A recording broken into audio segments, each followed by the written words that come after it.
you have to influence your environment. If you are subject to your environment influencing you, you're just going to be eaten up. But that's easier said than done. And we live in really volatile times, right?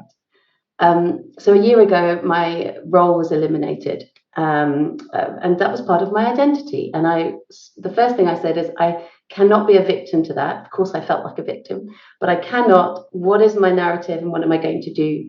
And very serendipitously, and that's another story. The integral coaching course was starting. So I jumped on that. It's an opportunity for learning and inspiration, and I can add to my perspective rather than just finding the next job. And it really did help shape my narrative. So, first of all, I've always wanted to be in a job that helps people. And now I don't have to go through 10 years of medical school or study to be a psychologist. I saw firsthand through having just been coached by the wonderful Gay that's on the line today, that it's self-generatively, and what a beautiful power. So I went into that thinking, and I think Faith talked about this as well, I'm going to help other people. But of course, and it's kind of like that, the oxygen mask analogy, I of course had to put the mask on myself before I can even think about helping others.